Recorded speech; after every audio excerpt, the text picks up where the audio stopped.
Hello and welcome back to question 11 part 2 and part 3. Now in part 2 we are supposed to find the angle between the left slanted roof and the horizontal plane. Just to recap very quickly, what is the left slanted roof? Right, so if you look at the shed over here, the left slanted roof is ABQP. ABQP over here, which I represented with the yellow line. Then the horizontal plane is ABCD. Right, ABCD over here, which I represented with the white line. Now we want to find the angle between these two planes, so that's theta. Some of you might think, oh, we need to find a vector that is in the direction of the yellow and the direction of the white. You don't need to do that because we can use the normal vectors of these two planes.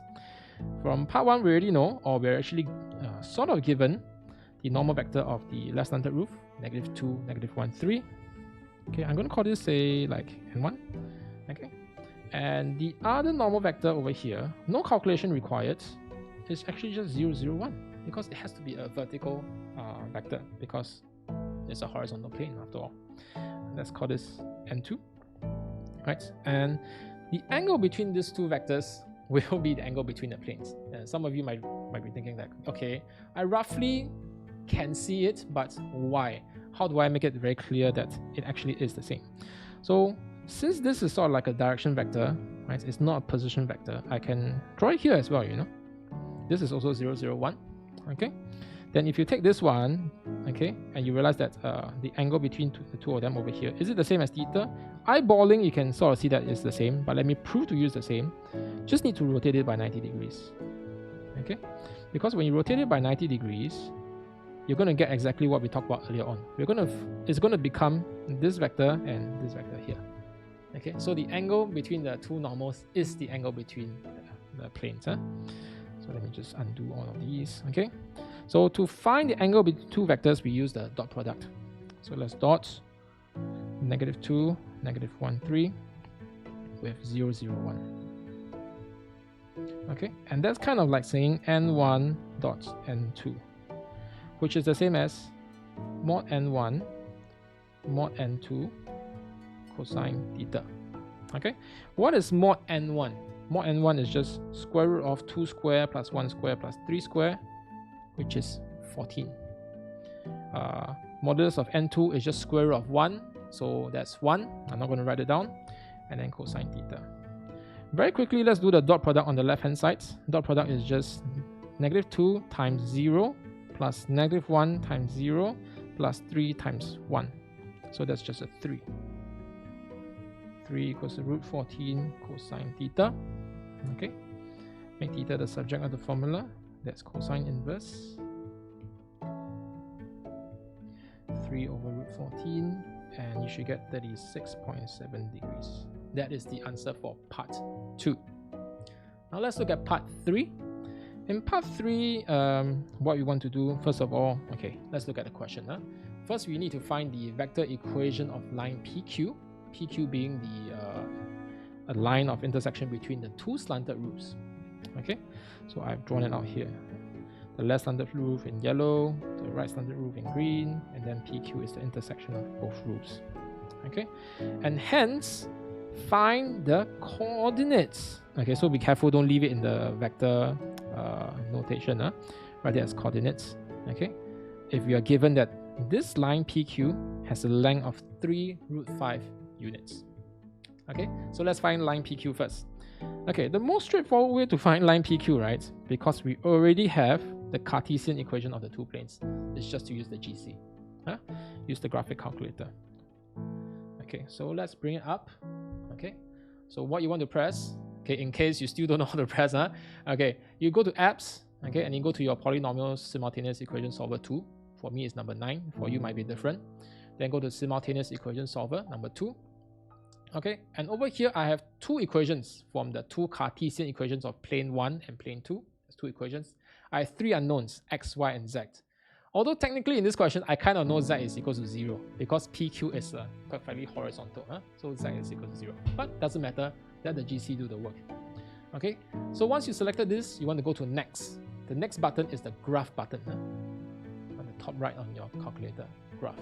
Okay, and I've already keyed in the 2 Cartesian equation. Right, if you look at the first row, it's -2x, -y, plus 3z equals to 2. and the second row is 2x plus y plus 3z equals to 22. After you key all this in, click on solve. Okay, yours might look slightly different from mine. Okay, it doesn't matter, it's roughly the same. Solve and click on the graph button again, and this is what the GC will show you for the solution. So how do you interpret this into a vector equation? Right? So I can say the line PQ is such that any point on line PQ can be described by a position vector, which I call a fixed point, and a direction vector. Scalar multiple actually of a direction vector. Okay, so the fixed point are going to be the constants from your GC, right? If you look at the GC, it gives you 3 equations as a solution. x1 equals to something, x2, x3. So let's look at the constants of the first equation. The first equation has a constant of 5. Okay, that's going to be the coordinate 5 here. Oops, I think I need to move this down a bit. It's blocked by the GC. Huh? Move this down a little bit here. Okay. So 5. Okay, and then if you look at x2, it has no constants, so that's 0. Okay, and finally for x3, the constant is 4. Okay, and then for the directional vector, you want to look at the coefficients of the unknown. In this case, the unknown is x2, right? So the coefficient is -12, 1, and 0. Okay, so this is the answer for vector equation of line PQ.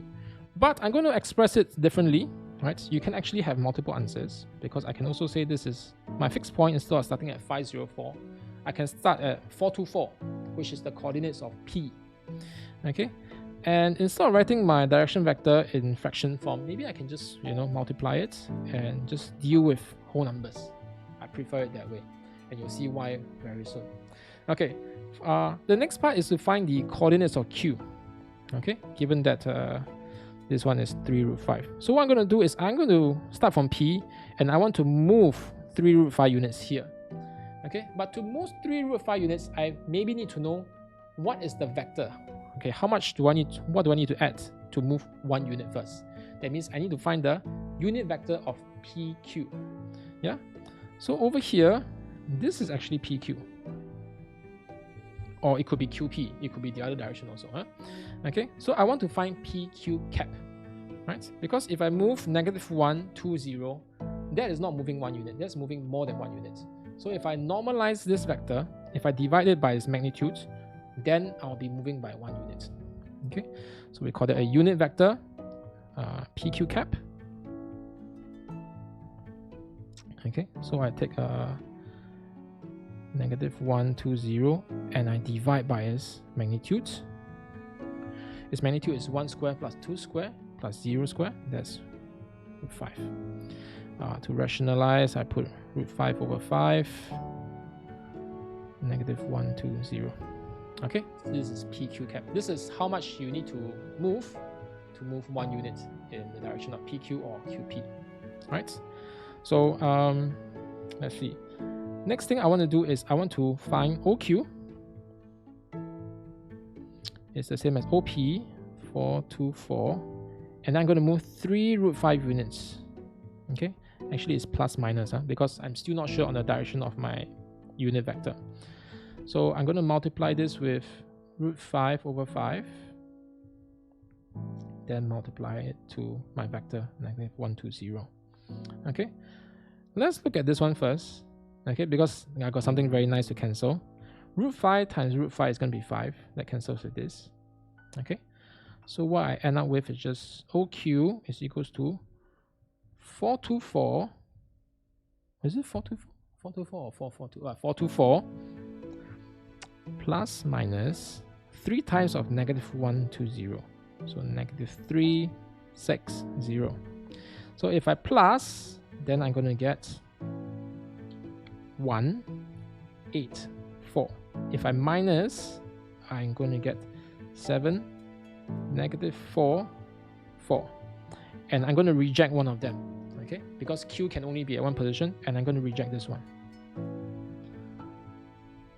Why do I reject? I reject based on this one over here, right? If you look at the y coordinates, the y coordinate should be positive if you go back to the context of the question. So let's take a look very quickly at the picture. Why should the y coordinate be positive?